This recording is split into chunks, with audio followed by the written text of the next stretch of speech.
El valor y la importancia de un testimonio, por lo menos para este que les habla, se mide a través de los ojos de la persona que te lo cuenta. Los ojos, quizá el único túnel de sinceridad que nos conduce directamente hacia el corazón de una persona, uno de los métodos de saber, como decimos, si es sincero o no.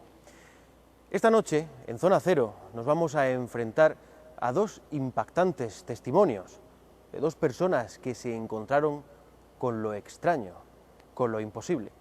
Bienvenidos a Zona Cero.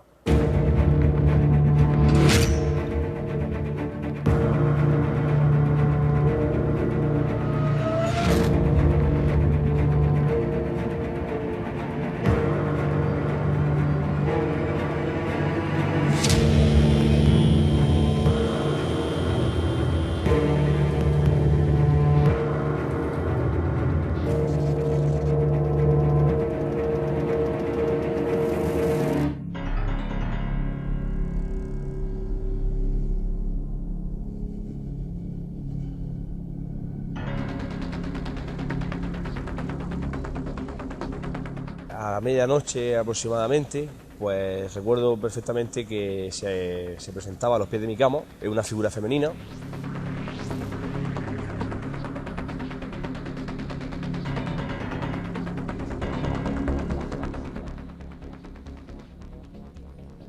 Pero que sí tengo en mi cabeza que eran conversaciones en las cuales yo sentía una paz, una tranquilidad y eran conversaciones muy positivas.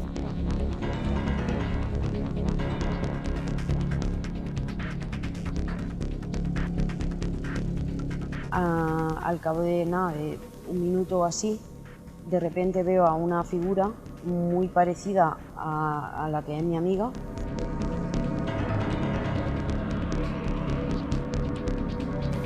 Con la única diferencia es que esta pues no tenía ojos, tan solo se le veían las cuencas.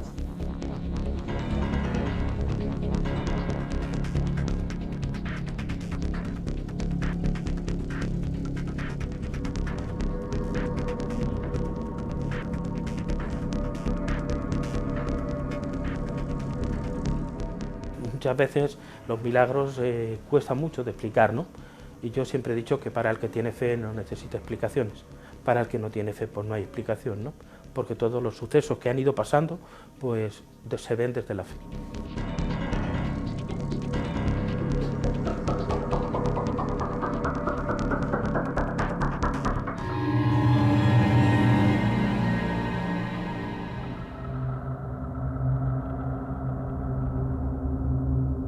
El protagonista de esta historia asegura haber tenido en su infancia una serie de encuentros nocturnos con una presencia con la que mantenía largas conversaciones sentado en su cama.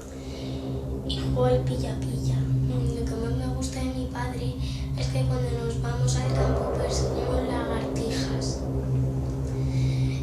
Lo que más me gusta de mi madre es cuando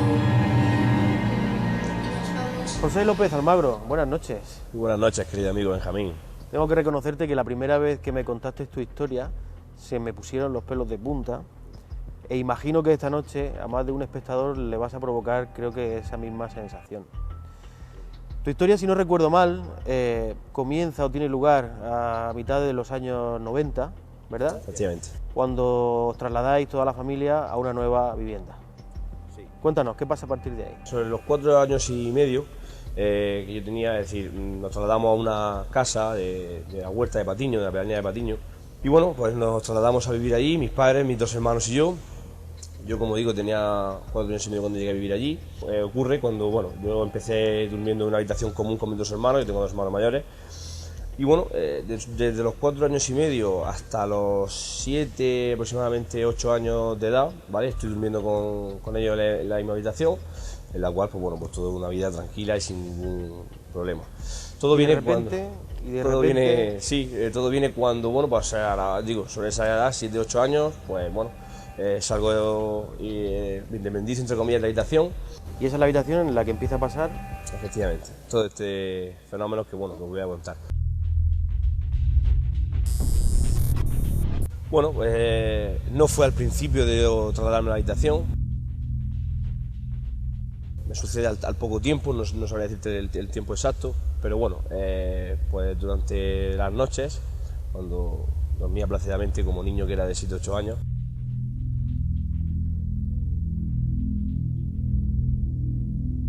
a la medianoche aproximadamente, pues recuerdo perfectamente que se presentaba a los pies de mi cama, es una figura femenina.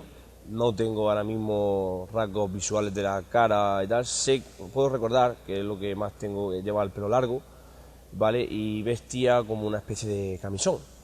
Esta aparición me hace desvelarme de mi sueño y empiezo a mantener conversaciones con esta mujer, ¿vale? Conversaciones que a día de hoy no recuerdo. Los extraños fenómenos que tuvieron lugar en torno a aquel niño se inician al poco tiempo de instalarse en su nueva habitación. Es entonces cuando comenzó aquella extraña visita. Pero que sí tengo en mi Lo que cabeza más que me eran gusta del cole conversaciones es en en las cuales cuando yo jugamos sentía una paz, Misión una tranquilidad y eran Imposible conversaciones muy de 7 años. positivas. ¿Y No tú? sé decirte el tiempo exactamente, si 10, 15, 20 minutos, una hora. Yo sé que era un tiempo para mí como niño bastante largo. La pena es que bueno, han pasado los años y no recuerdo exactamente con exactitud la conversación, ¿no? Pero bueno, yo para mí, en mi pensamiento, en mi recuerdo y en mi interior, recuerdo que eran conversaciones muy agradables y conversaciones que transmitían mucha paz, ¿no? ¿Tú tenías la sensación de que estabas acompañado de una mujer o estabas viendo a una mujer? No, yo recuerdo la visión. La visión. Yo recuerdo la visión de la mujer. Y José, ¿cómo recuerdas? Porque para un niño de unos 7 u 8 años, ¿cómo fue esa primera noche, ese primer encuentro con esa entidad, vamos a llamarla así? Porque con 7 u 8 años la reacción no sé cómo sería. Pues sí, pues la verdad es que no te puedo decir que fuera una reacción que tengo marcada como algo malo, porque fue todo lo contrario. Fue una reacción muy agradable, fue un despertar que yo tuve a medianoche, me apareció dulcemente. Ella aparecía a los pies de mi cama, me avisaba de que estaba ahí y yo de manera inconsciente me despertaba y empezábamos a hablar. Es decir, tengo el recuerdo, que es lo que quiero plasmar también a todos los espectadores, que es algo que era muy agradable, era una conversación muy agradable, muy dulce, muy sutil, muy apacible, ¿no? Pero claro, ya se llega a convertir entonces, digamos que en una especie de rutina para ti. ¿Era todas las noches esas conversaciones en las que en todo momento sientes paz? ¿No lo has dejado claro? Sí. ¿Pero todas las noches? Todas las noches, al principio sí, luego fueron intercaladas. Y la sensación de esas conversaciones, dices que no recuerdas absolutamente nada de ellas, pero que en todo momento lo que sí te queda es una sensación positiva, de paz. ¿Hasta qué edad aproximadamente están teniendo lugar este tipo de encuentros? Hace no mucho tiempo, volví a sentir, en la misma habitación hablamos, ¿vale?, que seguía durmiendo ahí, volví a sentir como una presencia que me acompañaba. Yo, desde este momento que me ocurre este caso, que os he contado, yo ya no es que no sea la misma persona, sino que paso a ser una persona más sensible. De ahí empiezo a sentir en situaciones, empiezo a sentir en lugares, empiezo a sentir cosas y presencias que bueno, tengo más testimonios que algún día, pues si queréis, os puedo revelar, ¿no? Pues, bueno, calculo que personalmente te respondo la pregunta, yo creo que no llega al año.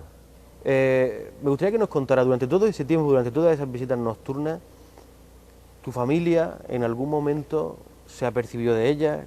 ¿Cómo vivió tu familia? Sí, creo que tiene constancia, porque después lo hemos ido hablando, ¿no?, con los años. Era mi madre, ¿no? Una persona que tiene un sueño bastante ligero y una persona que sí que recuerda, y lo hemos comentado, el oírme hablar por las noches.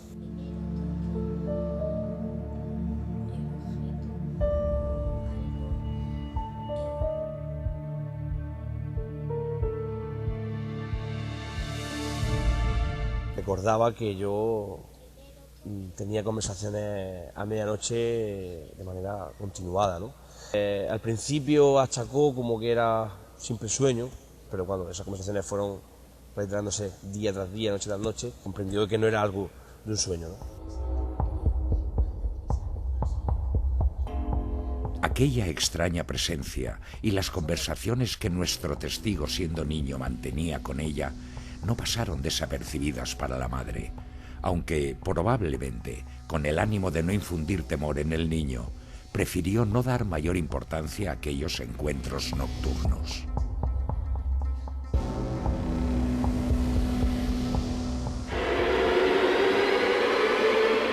¿Y en algún momento identifica a esta mujer que nos has dicho con alguien que tú conocieras? No, eso es lo que... ¿O con alguien que hayas conocido tiempo después? Los rasgos que te he descrito antes los tengo muy marcados en el recuerdo, muy marcados. Recuerdo perfectamente ese pelo lacio larguísimo, ese camisón, recuerdo esa cara bonita, porque era bonita, ¿no?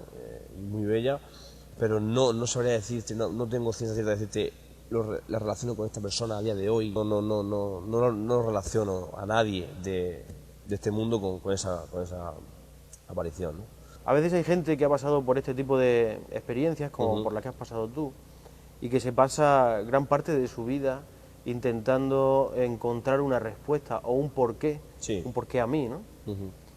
¿Tú en ese caso te sientes respondido o persigue algún tipo de respuesta? Bueno, es una cosa, efectivamente, me incluyo en esa gran bolsa de gente que busca esa respuesta, ¿no?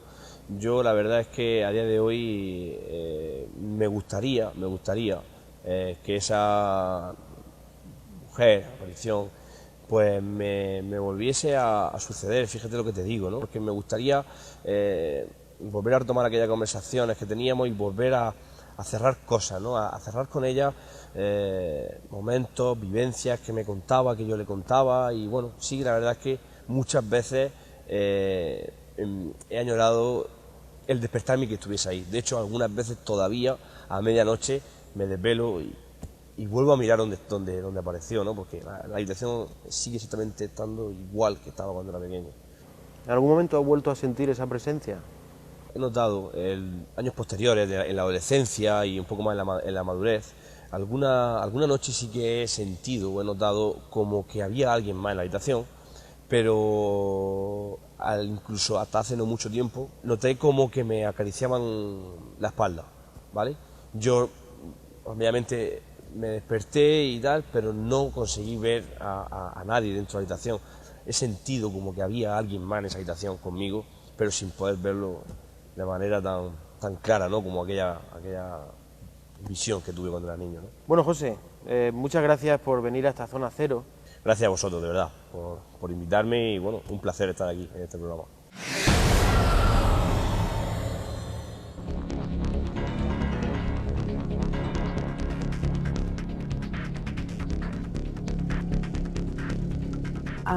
Al cabo de un minuto o así, de repente veo a una figura muy parecida a la que es mi amiga.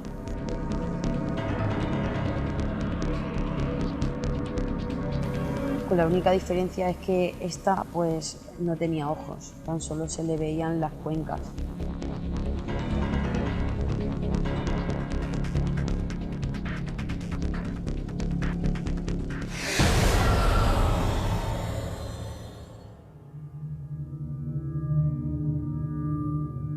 Lo que parecía una tranquila noche en la que dos amigas compartirían juegos y dormirían juntas, acabó transformándose en una escalofriante experiencia.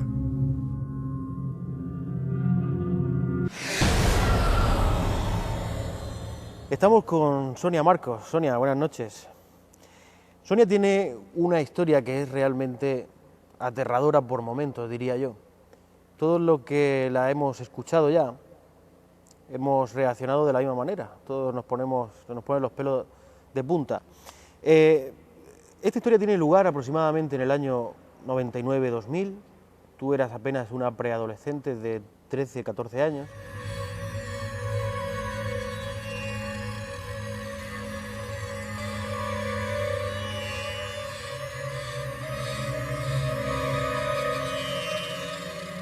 Y decides, como tantas chicas de esa edad, ir a pasar la noche a casa de una amiga, a dormir. Y esa noche, Sonia, sucede algo que de alguna manera marca para siempre tu vida. Con unos 14 años, nuestra testigo, Sonia, acude a casa de una amiga y van a pasar la noche juntas, compartir juegos, confidencias. Sin embargo, Algo extraño, algo aterrador iba a suceder.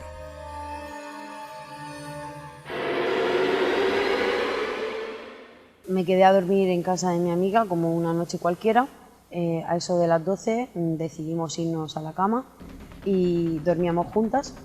Y a las 3:30 o así yo no tenía sueño, ¿vale? Cada 15 minutos, media hora miraba el reloj y no tenía sueño, era consciente. Cuando de repente, a las 3:30, 4 menos 20, escucho en el final del pasillo una voz rotunda, muy enfadada, diciendo que no, y a la misma vez le iban acompañando con el sonido de unos pasos muy fuertes, como si una persona descalza fuese por el pasillo andando y a la misma vez diciendo que no. A mí yo me quedé un poco impactada porque no sabía lo que estaba escuchando en ese momento. Empezó a darme un poco más de miedo cuando esa voz se iba acercando más, porque iba cada vez más hacia donde estábamos nosotros, hacia la habitación. Al cabo de un minuto o así, de repente veo a una figura muy parecida a la que es mi amiga. Ella iba con un camisón blanco, totalmente descalza y con el pelo suelto.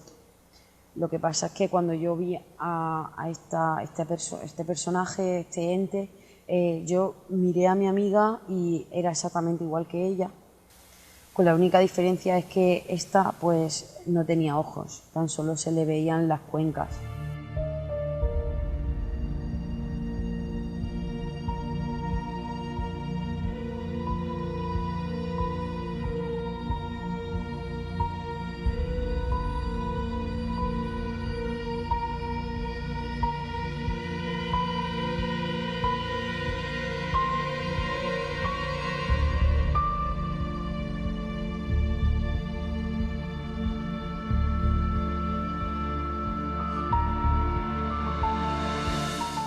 Entonces yo al ver eso me quedé demasiado impactada, no sabía cómo reaccionar.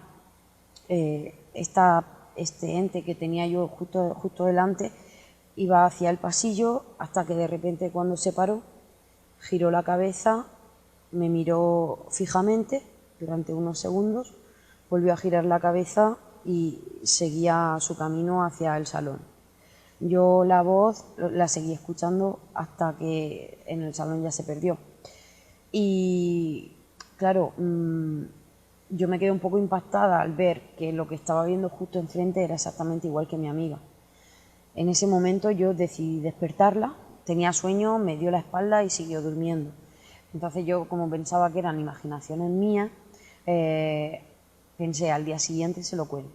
A ver, por recapitular, os acostáis 12:30 aproximadamente, tú por las circunstancias que sean no consigues conciliar el sueño y en torno a las 3:30 de la madrugada, ¿verdad? Empiezas a escuchar esos pasos por el pasillo acompañados de ese no, una negación, que además comentas que es una voz, digamos que rotunda, ¿verdad?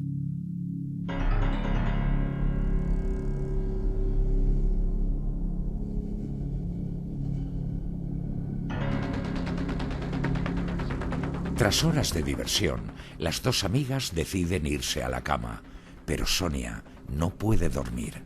Permanece despierta, intranquila, sin poder conciliar el sueño en ningún momento. En su testimonio, nos recuerda cómo miró el reloj en varias ocasiones, viendo cómo pasaba el tiempo con ella despierta mientras su amiga dormía plácidamente.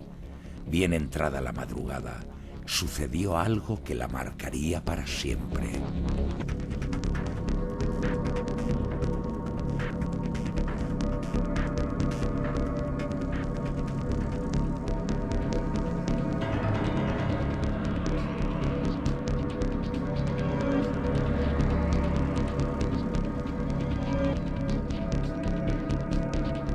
Es una voz rotunda, muy parecida a la de mi amiga, pero con el mucho mismo eco. tono, el mismo timbre. Sí, el mismo tono, el mismo timbre de voz, pero como muy enfadada.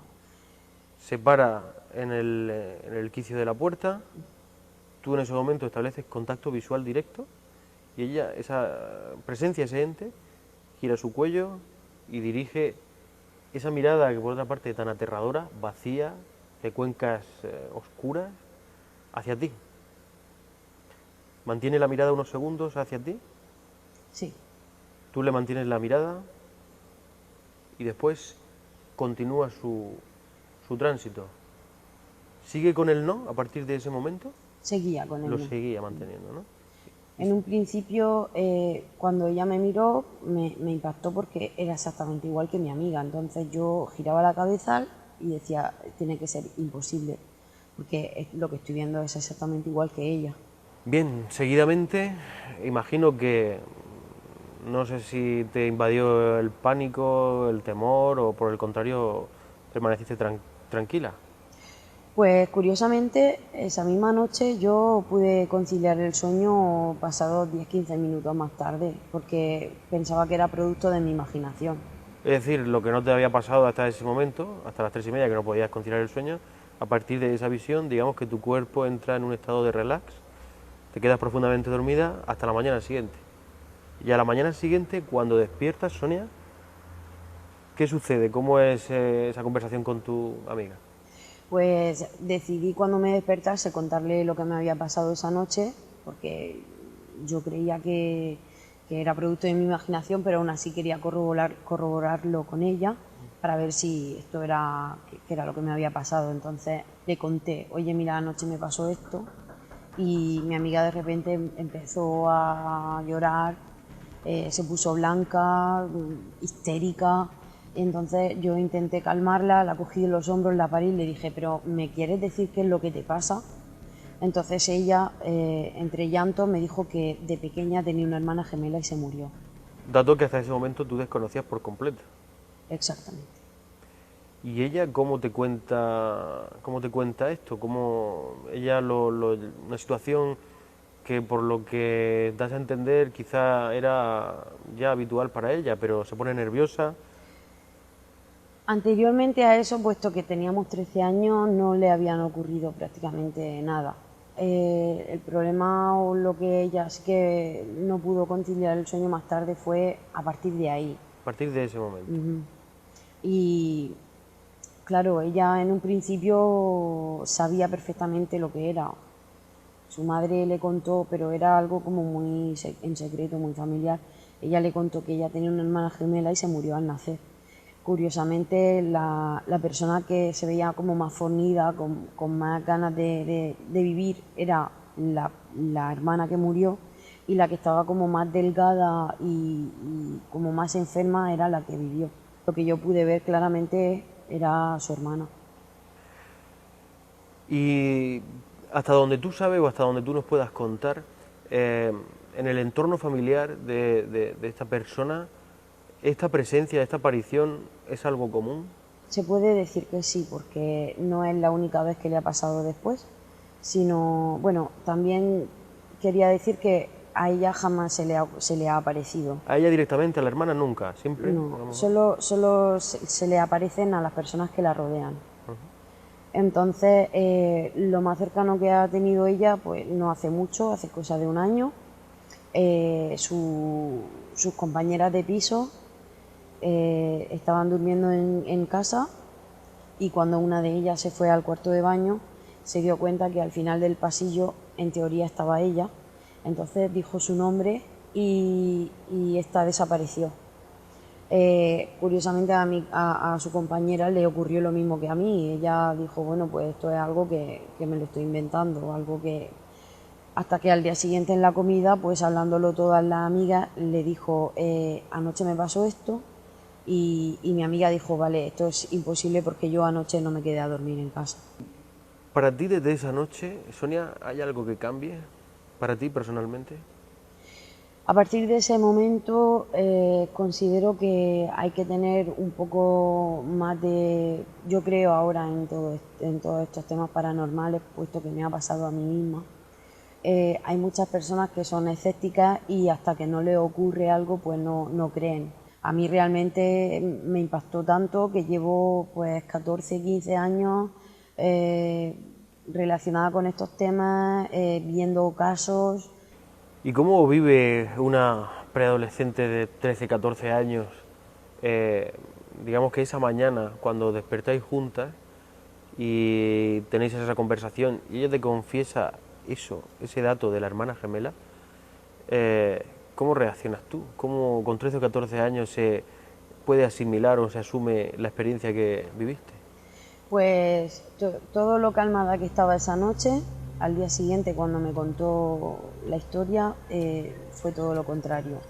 A partir de ahí ya algo en mi mente dijo, vale, esto tiene que tener alguna explicación. Yo sabía perfectamente que lo que vi era real, como una persona de carne y hueso, solamente que no tenía ojos. Yo hoy en día sigo cerrando los ojos y sigo viendo la imagen de esta chica. Una imagen terrorífica. Muy terrorífica, porque es que en un principio estaba entre sombras y cuando ella iba por el pasillo no se le veía totalmente hasta que al girar la cabeza, claro, yo veía sombras, pero cuando giró la cabeza y le vi con toda la luz en la cara me di cuenta que no tenía ojos. Y a partir de ahí esa imagen ha quedado grabada hasta hoy en día.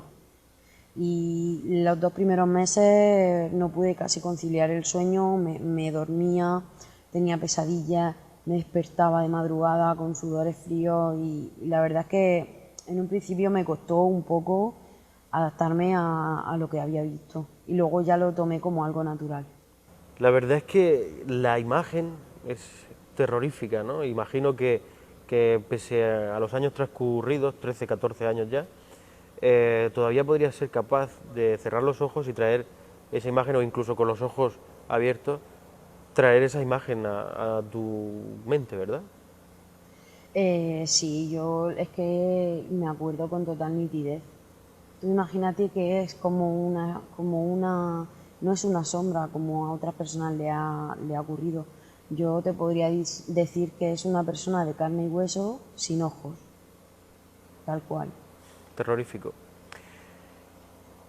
Mucha gente, cuando tiene encuentros de este tipo, como el que has tenido tú, encuentros con lo extraño, con lo insólito, siempre a veces se establece como un antes y un después en su vida. Entiendo por tu testimonio que en tu caso también fue así, quizá. Y no sé si desde entonces hasta hoy has establecido, como en muchos otros casos, una especie de cruzada personal por intentar desentrañar, averiguar o buscar una respuesta a eso que te ocurrió. ¿Es así? Sí, hasta el punto de que yo he estado investigando y viendo a ver si hay algún caso parecido al mío. Curiosamente no de igual forma, aunque sí existen casos de gemelos y me he dado cuenta que no hay ningún caso como el que a mí me ha podido ocurrir. ¿Ha habido alguna vez que tú sepas algún tipo de fenómeno agresivo en este entorno familiar por parte de este ente? Es decir, si esa rabia que dices podría tener se ha manifestado físicamente. No es la única vez que le ha ocurrido algo así. Yo también estuve hablando con ella y me contó que más adelante, sin ir más lejos, el año pasado estaba en su nueva casa y su madre estaba en la cocina y ella estaba en el salón viendo la tele en la hora de la siesta, durmiendo prácticamente, y entonces escuchó la voz de su madre decir todo el rato, ¿qué quieres? ¿Qué quieres?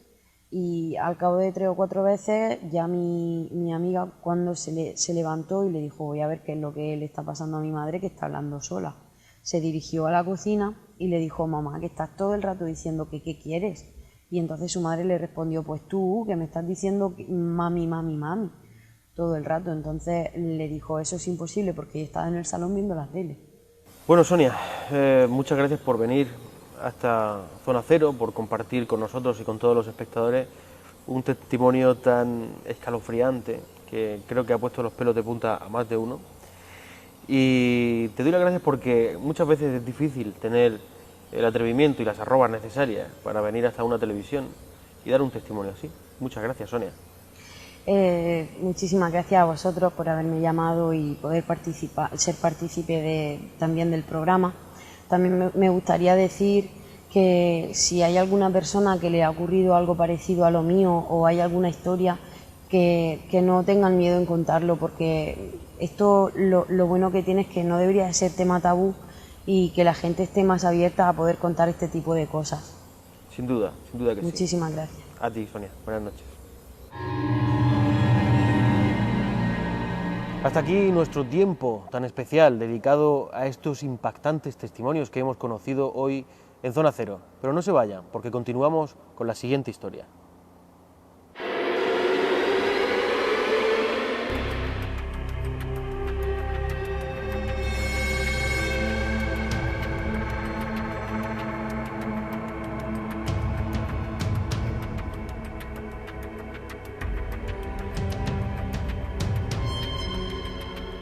Empezaron a dispararle a la imagen y cuentan los mismos que dispararon que las balas, conforme llegaban a la imagen, se frenaban, caían al suelo o salían rebotando hacia las paredes.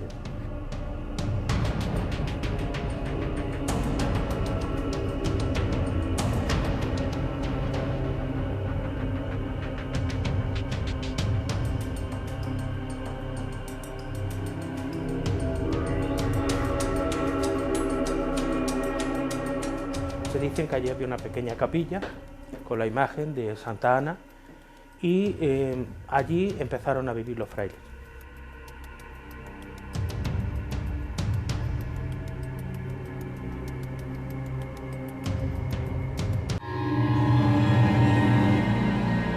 El paso del tiempo es la pátina que toda historia necesita para convertirse en leyenda.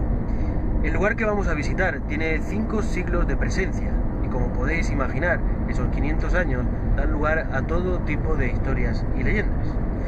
Nosotros vamos a visitar el convento de Santa Ana y vosotros nos vais a acompañar en esta visita. Una leyenda es una narración de hechos naturales, sobrenaturales o mezclados que se transmite de generación en generación de forma oral o escrita. Generalmente, el relato se sitúa entre el mito y el suceso verídico, lo que le confiere cierta singularidad. Se ubica en un tiempo y lugar que resultan familiares a los miembros de una comunidad, lo que aporta al relato cierta verosimilitud. En las leyendas que presentan elementos sobrenaturales, como milagros, presencias de extrañas criaturas, etc., estos se presentan como reales, pues forman parte de la visión del mundo propia de la comunidad en la que se origina la leyenda. Contrariamente al cuento, que se sitúa dentro de un tiempo y un lugar imaginarios, la leyenda se desarrolla habitualmente en un lugar y un tiempo preciso y real.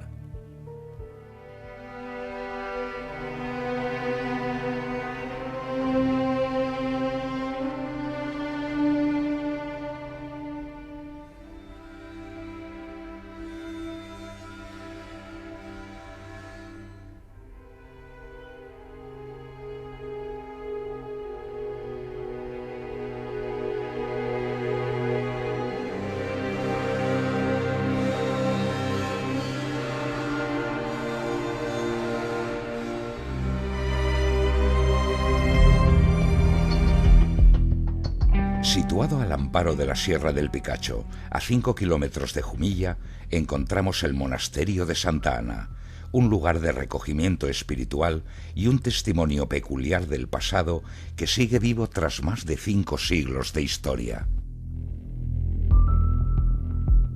La primera vez que oí hablar de este lugar, del convento de Santa Ana, era apenas un niño. Había escuchado una historia remota, lejana, que hablaba sobre la presencia de un cuerpo incorrupto en el cementerio de este lugar.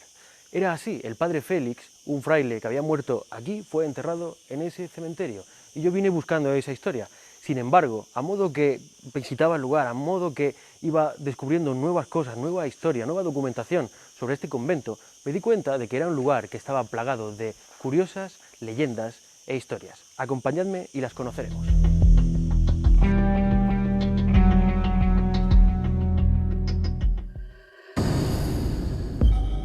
Una de las más conocidas leyendas de este lugar es la que se refiere a un amor imposible con trágico final. Hace semanas recibí en confesión a una muchacha del pueblo. Sin darnos cuenta, surgió entre los dos un sentimiento para el que no estaba preparado.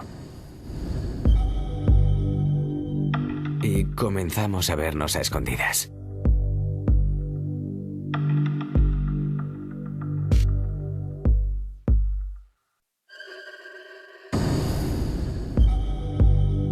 Miradas de complicidad. Jamás la besé. Jamás la toqué. Todo fue puro y casto. El abad me ha descubierto. Su responso ha sido duro, aunque supongo que tiene razón. No puedo seguir acogiéndome en el seno de este monasterio. Me ha expulsado.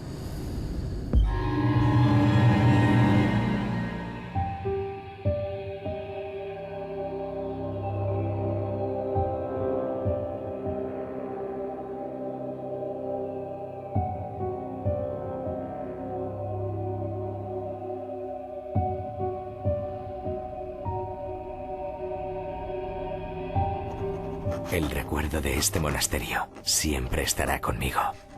El recogimiento de sus muros y su silencio están flanqueados por grandes cipreses que le dan la sombra y protegen del viento. Aquí llegué hace unos años, tras mi ordenamiento como fraile.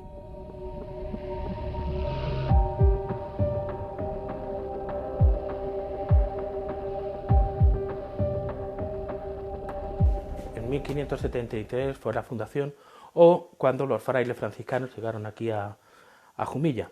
Vinieron a predicar en una cuaresma y les prestaron para descansar y dormir la capilla de Santa Ana la Vieja. Un poco más antes de llegar al convento hay un lugar donde se llama Santa Ana la Vieja. Se dicen que allí había una pequeña capilla con la imagen de Santa Ana y allí empezaron a vivir los frailes. Cuando se secó la fuente de allí, que había un manantial de agua, se subieron un poco más arriba buscando el agua de la fuente de la Jarra y fue cuando aquí establecieron el convento de Santa Ana, el nuevo convento, la nueva iglesia.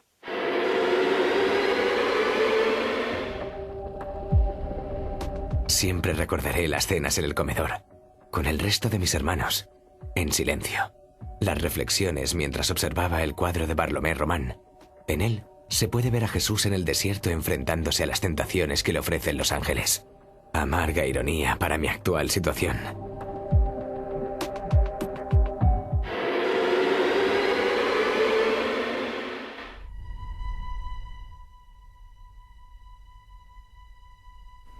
En la iglesia se albergan las más importantes obras atesoradas durante siglos. Pese a su reducido tamaño, llaman la atención dos tablas a ambos lados del altar mayor, atribuidas al maestro del Renacimiento Juan de Juanes, 1507-1579.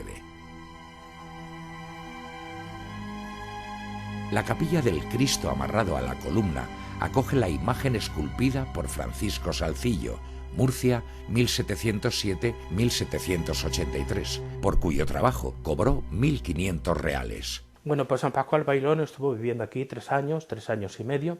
Se conserva pues la habitación donde él vivía, que ahora está convertida en capilla, donde se guarda pues una reliquia de su cuerpo y donde la gente pues viene a visitarlo cuando se hace la vigilia de San Pascual Bailón. Se hace una pequeña vigilia por la noche, después se saca el Santísimo por el monte hasta la capilla del Padre Juan Mancebón y desde allí se hace la bendición de los campos. Hay varios milagros también alrededor de la figura de San Pascual, pero el que más milagros y experiencias místicas ha tenido ha sido el Padre Juan Mancebón, que está enterrado en un lateral de la iglesia y es el que tuvo la visión del Cristo que hay en la reja, se llama el Cristo de la reja o de las 3 bendiciones, y vio como el Padre Juan Mancebón, el Cristo dio la bendición 3 veces a la comunidad. Cuando acaba la jornada y nos retiramos a nuestras celdas, la paz se hace luminosa y el silencio sonoro. Nuestras celdas son humildes, testimonio de una forma de vida exenta de todo lujo, pero contamos con lo necesario: un pequeño escritorio y su taburete, y una manta sobre la que dormir. Aquí han vivido hermanos como el beato Andrés Ibernón, el Padre Juan Mancebón o San Pascual Bailón, entregados a la oración y al fomento del espíritu. En las noches de desvelo y preocupación, suelo acudir a la biblioteca del monasterio, donde cualquier amante de la literatura, de los libros como instrumento transmisor de cultura y conocimiento, se sentiría maravillado y en paz. En ellas se apilan volúmenes antiquísimos sobre todo tipo de materias. Los más antiguos, manuscritos e incunables como las crónicas del monasterio del siglo XVI. Incluso la propia librería sobre la que se apilan siglos de conocimiento data del siglo XVIII. Pues la biblioteca normalmente es el lugar de estancia de lectura de los frailes, ¿no?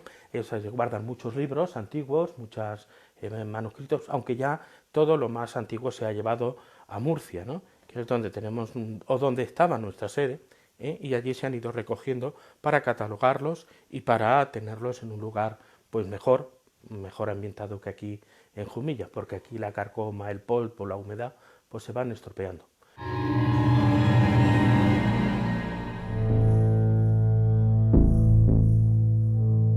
En la parte trasera del monasterio se extiende un amplio huerto que desde los primeros tiempos ha surtido a esta comunidad franciscana de frutas y hortalizas, y un madroño centenario, casi 400 años, y muchos cipreses con más de 3 siglos.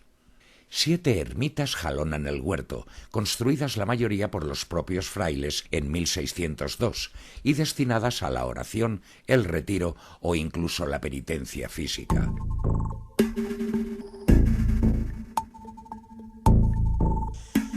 La más original de todas estas ermitas es la de la Trinidad, que está regida por el simbólico número 3. Acompañadme y veréis. Pues como veis son 3 ventanas, 3 puertas, altar triangular de 3 caras, columna que se extiende desde la base del altar hasta lo alto de la bóveda y por lo tanto, como comentábamos, esta ermita de la Trinidad está completamente regida por ese simbólico número 3, que por otro lado tan particular y tan simbólico es dentro de la cultura masónica. Este altar triangular es único en Europa.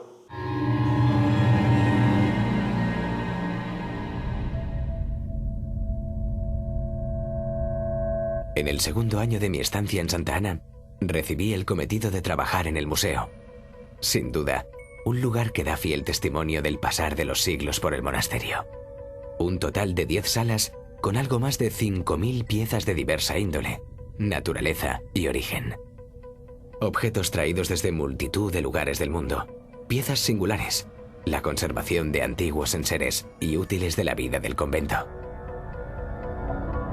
El museo es donde eran las antiguas salas de trabajo de los frailes, pues, porque consta de la carpintería, la sala de labor, de coser y todo eso, los hábitos. Después también era la antigua panadería y también el lavadero. Todo eso estaba todo bajo del convento de la dependencia. Ahí se empezó a hacer un museo etnológico porque hay de todo. Desde los enseres personales de un fraile, Fray Cándido Albert, que pasó por este convento, y también pues todas sus herramientas de carpintería, porque él era el carpintero de aquí del convento. También pues en la sala de las misiones, los franciscanos de la antigua provincia de Cartagena hemos sido misioneros en Centroamérica, Honduras, El Salvador, Costa Rica, Guatemala, Nicaragua, y entonces han ido trayendo los misioneros cuando venían algunas de las cosas de allí y se han puesto en el museo. También hay una vitrina con figuras del nacimiento del Belén. San Francisco fue el fundador de los Belenes, también está el Belén expuesto, en fin, un montón de cosas que hay en el museo, maqueta de Tierra Santa, todo lo de lo lavadero antiguo, cosas de labranza y de matanza, y también hay un relicario que completa pues esas 266 reliquias que hay en el convento. Entre ellas destaca un linum crucis en un relicario de madera y nácar. Aquí llegamos hasta el punto por el cual se originó todo mi interés en este convento de Santa Ana. Vamos a entrar al cementerio de estos frailes. Aquí se encontraba, hace algunos años, el cuerpo incorrupto del padre Félix, un fraile que había muerto en este lugar, en este convento, y que fue enterrado aquí mismo. Durante mucho tiempo su cuerpo permaneció incorrupto, inalterado, pese al paso del tiempo, y en una remodelación se descubrió que esa circunstancia era así. ¿Qué hicieron los frailes de este convento? Pusieron el cuerpo incorrupto del padre Félix tras una vitrina de cristal para que cualquiera pudiera comprobarlo. Acompañadme. Si os fijáis bien, todavía se puede ver lo que sería el marco que ocupaba la vitrina de cristal tras la que se podía ver el cuerpo del padre Félix Gutiérrez. Como podemos ver en la inscripción, murió en enero de 1889. Su cuerpo permaneció incorrupto a la vista de quien quisiera verlo aquí. También podemos observar otros de los frailes que han fallecido en el convento, algunos de ellos muy jóvenes, como podéis ver, a los 16 años, y fueron víctimas de la epidemia de gripe española de principios del siglo XX.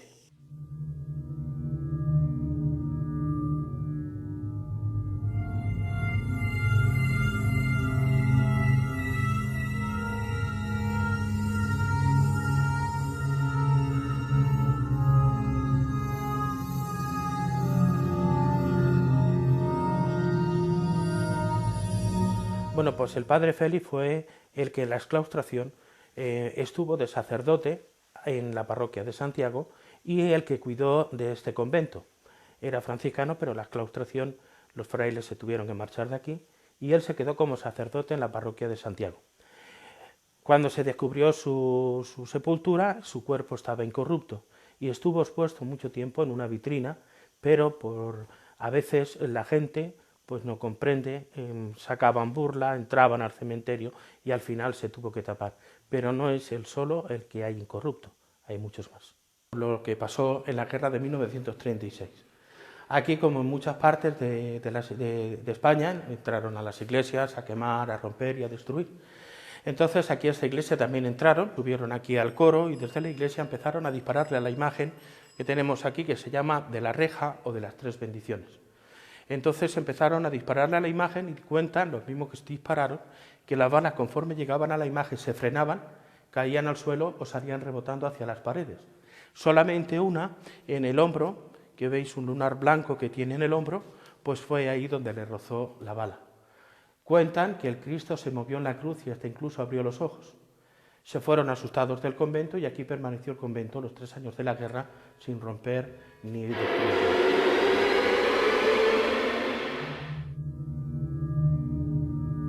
La pena me ha embargado por completo. Mis años de vida religiosa se han visto truncados por sucumbir a un sentimiento que me estaba prohibido. Este es el más pesado equipaje con el que abandono la que ha sido mi casa. Años después, en una noche de invierno, un pastor buscó cobijo en una cueva de la zona para protegerse del frío. Allí encontró el cuerpo incorrupto de Fray Bernaldo, junto con la carta escrita de este relato. Desde entonces, y según cuenta la leyenda, la cueva es conocida en la zona como la Cueva del Fraile.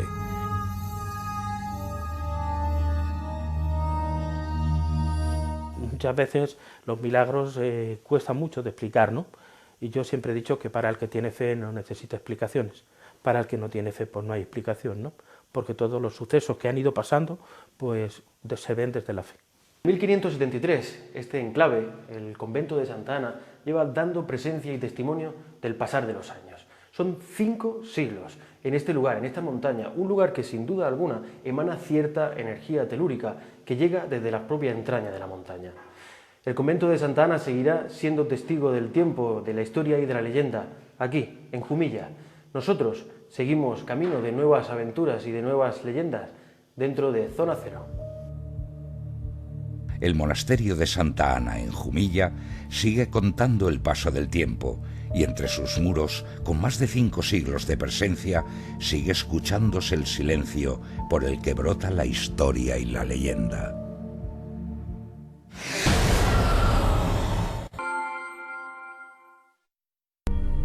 ¿Qué tal? Buenas noches, ya lo han visto, 5ª entrega de Zona Cero, un programa muy especial. Hemos visto esos testimonios de lo extraño y también nos hemos adentrado en ese convento de Santa Ana. Antonio, buenas noches. Muy buenas noches, Benjamín. Así es, en este programa hemos abierto el plató de Zona Cero a los murcianos para que nos contaran sus testimonios de casos paranormales. Hay que decir que ha sido muy interesante, ¿no? Porque son hechos que han sucedido reales y nos han contado en primera persona, y yo creo que también queremos invitar a aprovechar para que la gente que tenga algún caso así parecido, que lo quiera contar, que no tenga ningún perjuicio, pues se pueda dirigir al correo electrónico que sale aquí abajo en nuestro correo electrónico y se ponga en contacto con el programa para que le podamos abrir ese plató y que nos cuenten esos hechos que les han sucedido. Es importante, ¿verdad?, que la gente que cruce esa barrera y venza ese tabú que a veces provoca contar pues este tipo de historias en televisión, pero que cuando son tratadas con respeto, como hemos visto, pues creo que es algo que por una parte a la gente que nos las cuenta le sirve también como de liberación, de contar y transmitir esa historia, y por otro lado a la gente que nos ve, pues acercarse a estas historias tan tenebrosas como las que hemos visto hoy, ¿verdad? Así es. Y hay que decir que surgió la idea a raíz de mucha gente que nos hablaba, que le habían sucedido casos. Algunos decían que eran incapaces de venir a un plató, de salir, que le daba vergüenza porque después lo iban a señalar, le iban a decir cosas en el trabajo, pero había otras personas que sí querían contarlo, ¿no? Como es el caso de Sonia, como es el caso de José, ¿no? Y nos pareció muy interesante poder abrir este plató y que ellos nos contaran en primera persona lo sucedido, cosas que ellos tienen clarísimo que les ha pasado y que nosotros de alguna manera hemos recreado, como podemos ver, hemos ficcionado, como venimos haciendo en Zona Cero. Pues esa es la primera historia, esas imágenes que estamos viendo. Caso el de José, que yo conocía de antemano, porque me lo había contado, y como decía en el programa, cuando me lo contó por primera vez, los pelos como escarpias. Imagino que hoy la gente que ha estado viendo la historia, pues también habrá provocado sensaciones parecidas.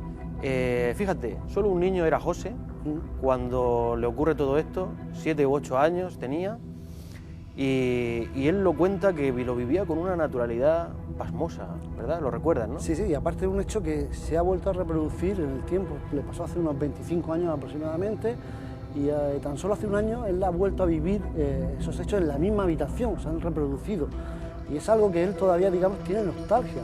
Fue fuera de cámara, cuando terminamos el rodaje nos lo decía, y era algo que para él era muy bonito, era muy agradable la sensación, y aquí lo hemos recreado un poco los hechos cuando su madre escuchaba oír a su niño hablar y se despertaba como cualquier madre, evidentemente, y se acercaba a la habitación y veía al niño hablando con esa persona, ¿no? O sea, en ese sentido, algo sorprendente, sinceramente, ¿no?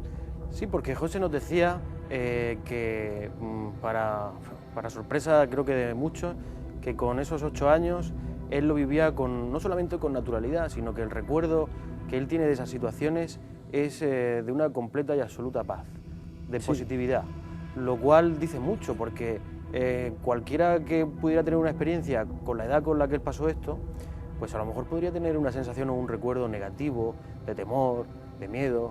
Estamos hablando de que es un niño, solamente un niño, y sin embargo se enfrenta con una naturalidad, y él hoy, como tú decías, todavía, digamos que lo recuerda, él le gustaría recordar el contenido de esas conversaciones. Hay que decir que se le ofreció a José que se sometiera a una sesión de hipnosis para que se pudiera intentar bucear en su subconsciente, a ver si de alguna manera podíamos llegar hasta esos archivos que sabemos que de alguna manera siguen ahí, con esos recuerdos. Pero él decía no sentirse preparado de alguna manera, ¿no?, para vivir eso, y quiere seguir recordando la aureola de todo el caso con una sensación de positividad y de paz, como él decía que Sí, lo que queda claro en este sentido es que para nuestros testimonios no han sido casos traumáticos, ni mucho menos, no ha sido algo que le haya supuesto vivir con ello, con una carga, con algo que le haya estado, que le suponga una tensión, ¿no?, ni mucho menos. En este caso José lo recuerda con absolutamente agrado y es más, le dice que le gustaría volver a sentirlo, ¿no? O sea, que lo hecho de alguna manera, digamos, que le gustaría volver a reproducir aquellos hechos porque para él fueron agradables, ¿no?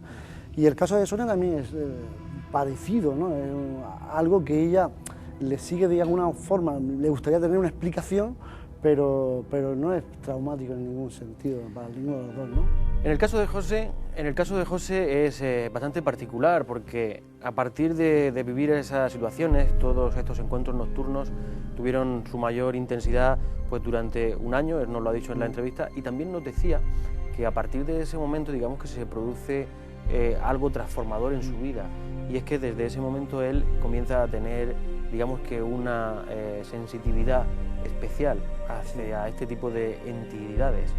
Quizás no llega a ser calificado como medium porque ha sido una cosa que no ha querido, digamos, que estimular o trabajar más, pero yo sé cosas que él me ha contado, yo lo he visto pasar por situaciones en las que él tiene esa sensación que por otro lado en otros programas de Zona Cero ya hemos visto, Sí. que un medium o que un sensitivo puede llegar a tener cuando está frente a una situación en la que hay una entidad. Y eso se produce a partir de esta experiencia. Y el caso de Sonia también sorprendente, hay que decir que Sonia es una persona muy cercana al equipo que trabaja con nosotros. Que realmente de todas esas historias que nos fueron contando hicimos una selección y el de Sonia nos parecía muy interesante. Una persona que trabaja en el equipo de producción, hace una gran labor, muy profesional, hay que decirlo, y también una historia que ella ya ha contado en algún otro medio, o sea, a nivel nacional, o sea, que es una historia muy creíble, que le gustaría dar una explicación y todavía, digamos, que ella sí tiene muchísimas ganas de saber qué sucedió, ¿no?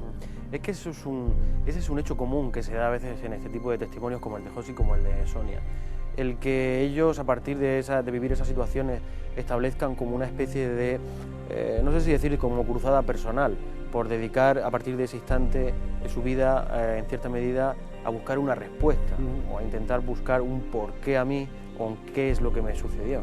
El caso de Sonia es un testimonio, si cabe, todavía más aterrador que el de José. Hay una connotación que es la que le da sobre todo la carga más terrorífica, que es esa imagen dantesca de esa niña sin ojos, sin ojos, esas cuencas de hecho, vacías. es que hemos reproducido nosotros muy bien ahí y tiene una fuerza, la imagen pues poderosa, digamos. Pues como Sonia nos decía, se está viendo, imagínate lo que es ver eso realmente a las 5 de la mañana. A las 5 de la mañana, y siendo repente, una niña oyes esos gritos que decían no, no, no, que vienen por el pasillo, que sabes que están viniendo y de repente aparece esa figura, ¿no? Una figura que después resulta ser su compañera que está en la cama, ¿no? Sí, porque, bueno, lo hemos visto, pero por recapitular, Sonia se despierta de madrugada, ve esa presencia y lo que ve es que esa presencia es su amiga, pero con la única salvedad de que no tiene ojos. A la mañana siguiente se despierta y le dice, como estamos viendo ahí en esa recreación, anoche me desperté y te vi en el pasillo, pero no tenías ojos. La amiga se pone muy nerviosa y acaba confesándole que cuando ella nació con una hermana gemela que murió en el parto y que esa hermana gemela es la que ha visto y que no es la primera vez que aparece en casa, que nunca se aparece directamente a ella, sino a gente de su entorno cercano. Efectivamente. Y claro, cuando Sonia escucha eso, siendo una niña de 14 años, pues es cuando se da cuenta de lo que había visto. Y a partir de ese momento Sonia confiesa en la entrevista que ella, digamos, que es más afín a estos temas a partir de que le sucediera aquello, ¿no? Empieza ya, digamos, a relacionarse, a estudiar, a leer temas relacionados con temas paranormales y se siente muy afín. De hecho, vamos, ella está muy centrada en nuestro programa trabajando y se siente muy feliz porque le gustan mucho estos temas, ¿no? Pero es curioso, tú fíjate cómo hechos en apariencia fortuitos, pues pueden llevarte a marcarte el resto de tu vida, ¿no? Ella tiene esa visión, como tú decías, a partir de ahí ella pues comienza a buscar una respuesta, a estudiar estos temas, a investigarlos, a interesarse por todo tipo de programas que tratan esto. Y digamos que en esa cadena pues ella acaba estudiando audiovisuales y acaba trabajando en un programa que se llama Zona Cero, que igual te suena, y que es la ayudante de producción de Zona Cero. Y digamos que todo es a partir de esta visión. Y hoy estamos aquí recreando su historia, porque ella ha tenido a bien contárnosla. Y pues es una de esas cosas. Yo también tengo mi pequeña historia de cómo llegué al misterio. Y seguro que hay muchísimos murcianos que nos pueden contar, algunos, como ya hemos comentado antes, tendrán vergüenza hacerlo porque, en fin, se sentirán señalados, la gente habla y tal, estos temas a veces ocasionan risas, ¿no? Pero hay mucha gente que ha sufrido o ha tenido, digamos, algún hecho así y que les gustaría contarlo, y por eso hemos invitado a que nos lo transmitan y a partir de ese momento. Son temas socialmente controvertidos. Sí. Cuando tú expones este tipo de temáticas en público, habiéndolas vivido en primera persona, son cuestiones controvertidas. Quizás no todo el mundo esté preparado para lo que supone la exposición pública, que es la televisión. Sí. Y bueno, quizás luego te puede llevar una sorpresa si vienes a una televisión, cuentas una historia y no sabías a lo que venías. En este caso, tanto José como sobre todo Sonia, pues tienen muy claro cuál es nuestro programa. Ellos tienen absolutamente decidido que querían contar su historia, contar lo que les había pasado. Y bueno, pero son temas delicados. Los que llevamos muchos años en esto, ya estamos curados de espantos, de lo que puedan opinar o decir terceras personas. Benjamín, la segunda historia que hemos contado, la leyenda de un lugar apasionante, la verdad que conocemos bien. Que conocemos muy bien, tenemos que decir que hemos visitado ya en muchas ocasiones, afortunadamente, un sitio magnífico que invitamos a todos los murcianos que hagan una excursión porque es un lugar maravilloso. Estamos viendo las imágenes, ahí podéis ver el convento de Santa Ana, el monasterio de Santa Ana. Sí, es conocido por ambos. Es un lugar que hay que decir que es un sitio de ocio habitual para la gente de Jumilla, que todo el mundo camina hacia ese lugar. Hay una zona de parque y de recreo para los fines de semana, o sea que es un lugar maravilloso. Un dato curiosísimo que a nosotros nos llamó mucha atención cuando estuvimos allí es que se alquilan las habitaciones por si quieres ir a pasar un fin de semana a nivel espiritual, ¿no? Relajarte, estudiar una posición, dedicarte 2 o 3 días a limpiar tu alma, ¿no? Entonces es un lugar que... Pero volviendo un poco a lo que nos llevó allí, a la leyenda del fraile, a la historia, una historia de amor, ¿no? Una historia muy bonita, sí. Una historia muy bonita, ¿no? Realmente, también el tema del cuerpo incorrupto del fraile y una tercera historia que hemos contado, ¿no? De esos tiros de la guerra civil a una figura, ¿no? Del Cristo, ¿no? O sea que había mucho contenido del que hablar allí, ¿eh? Claro, ten en cuenta, convento de Santa Ana, 5 siglos de presencia en el lugar. Han pasado de historias y de personas por allí, peregrinos, frailes, personas vinculadas a la realeza, a la burguesía de la época, como el marqués de Villena. En fin, una serie de personajes y de historias que dan lugar, pues por una parte, a la leyenda esta que comentábamos, ¿no? Del fraile, que tiene un contenido, pues yo diría que muy romántico, ¿no? Quizá como muchas otras leyendas, tiene una importante carga de tradición oral, y como tradición oral ya sabemos lo que pasa, ¿no? Con el pasar de los siglos y de los años, a veces las historias se van deformando, sí, y van adquiriendo personalidad propia.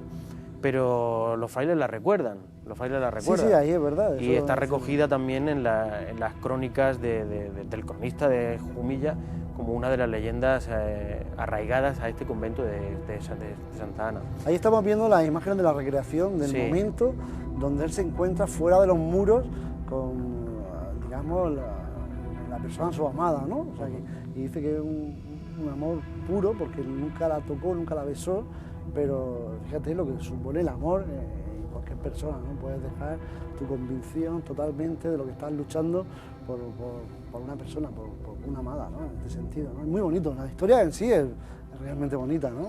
Hombre, triste también porque él de alguna manera pierde todo... Final trágico porque aparte de salir del convento, pues muere en el monte ahí de frío, ¿no? En una pequeña cueva, ¿no? Ahí viene la historia, la leyenda, ¿no? Esa cueva, conocida como la cueva del fraile en la zona, y bueno, pues quizá esta historia lo que viene a demostrar es que el amor es lo que mueve el universo, sí, como algunos científicos incluso dicen, ¿no? Sí. Y es una historia que nos demuestra que quizá es un sentimiento que no está ligado para nada a llevar un tipo de hábito u otro, sino que cualquier persona lo puede sentir. Yo tengo que confesar algo que te pasó a ti en el rodaje, y fue que Benjamín, cuando entramos a la biblioteca, se quedó como maravillado. Es un lugar mágico y recuerdo que nos pidió que nos saliéramos un rato para sentir la atmósfera de aquel sitio tan bonito, ¿no? tan añejo, no se puede decir otra palabra, ¿no? La biblioteca es un lugar, sobre todo para los amantes de los buenos libros, como es tu caso, los bohemios como tú, un sitio, vamos, que te quedaste ahí como alucinado, ¿no? Sinceramente. Es que es un sitio, ya cuando lo visité hace años me pude dar cuenta, pero es un sitio que, digamos que te teletransporta de alguna forma a siglos pasados. Es como estar en una biblioteca de un viejo monasterio en pleno siglo XVII, en pleno siglo XVIII, porque la tienen, digamos que tal cual, es decir, las estanterías que soportan esos legajos, esos libros que hemos visto ahí, son del siglo XVIII, no se han cambiado, no son estanterías de ningún almacén sueco. Sí. Y todo aderezado con esa capa de polvo que lo hace. Ahí. No sabemos si del siglo XVIII también es polvo, pero ahí está. Sí.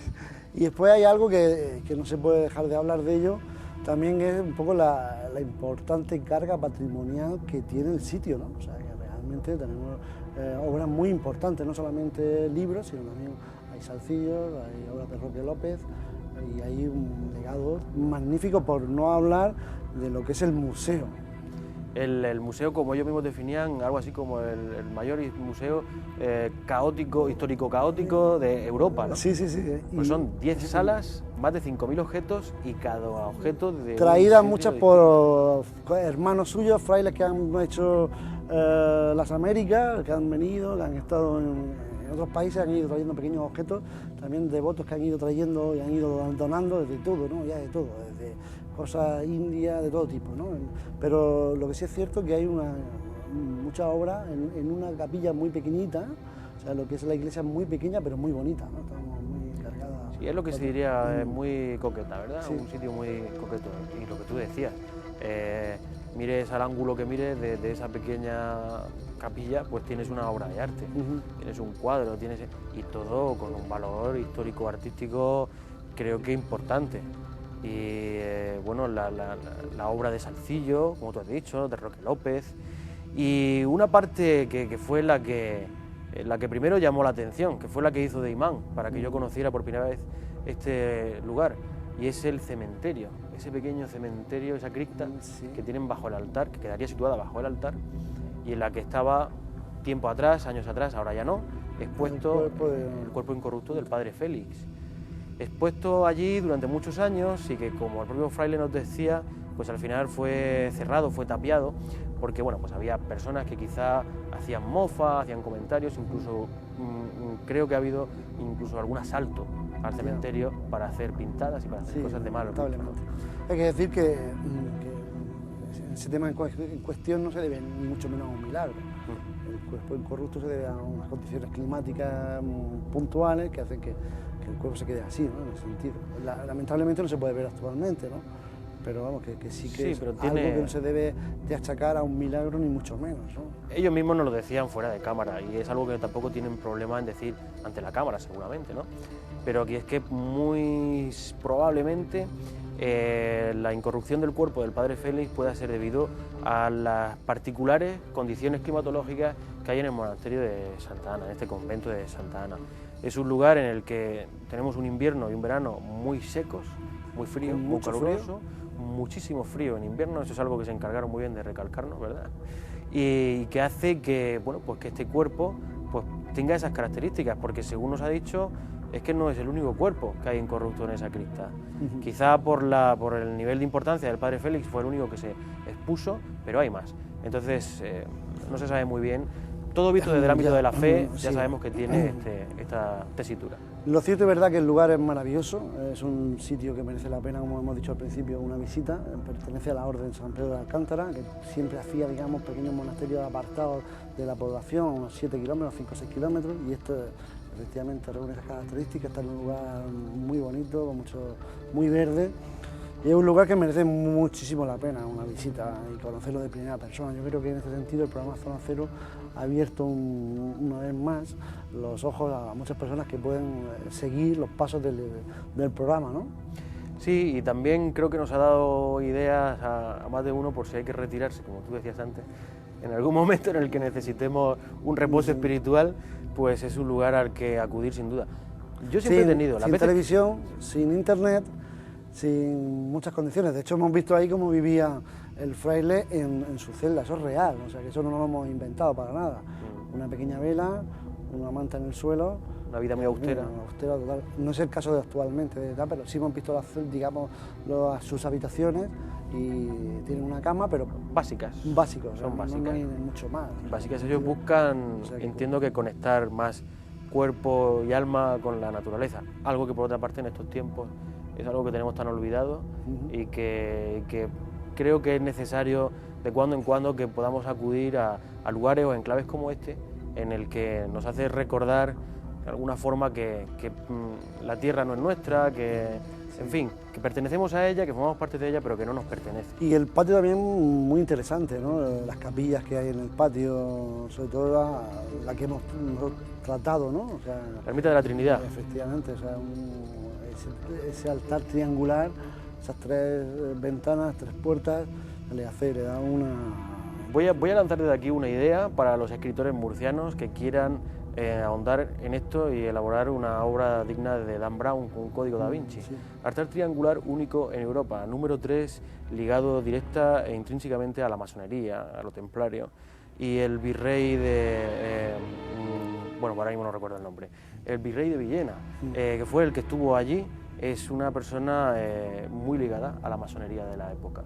Y yo he escuchado algunas cosas que debajo de ese altar puede haber algo interesante. O sea, que queda la puerta abierta a un futuro misterio por descubrir, por desvelar, ¿no?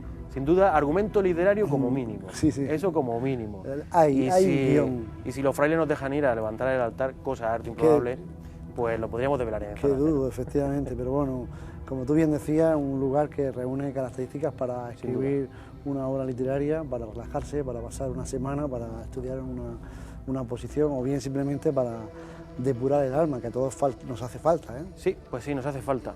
Ya lo han visto, Zona Cero volverá la semana que viene, jueves a las 10 de la noche, aquí en 7 Regiones Murcia. Antonio, volveremos con historias como las que hemos traído, o mejores incluso, ¿verdad? Sí, hay historias realmente apasionantes. La semana pasada ya desvelábamos algunas y volvemos a decirlo. Ya tenemos algunos permisos de algunos sitios públicos murcianos que nos ha costado mucho, pero por fin lo hemos conseguido y creo que vamos a ir desvelando entre historias de este tipo, cosas personales, testimonios de los murcianos que nos van a contar cosas a lugares públicos y también a algunos sitios que no vamos a poder desvelar dónde están por, digamos, conservar su anonimato, pero que son realmente impresionantes. Yo tengo que decir, y lo digo ya de forma pública, que quizás el mejor rodaje que hemos tenido lo hemos realizado la semana pasada, el lugar más maravilloso del que hemos ido hasta ahora. Bueno, pues llegará en las próximas semanas ese lugar. Nosotros les esperamos la próxima semana aquí, en Zona Cero. Buenas noches.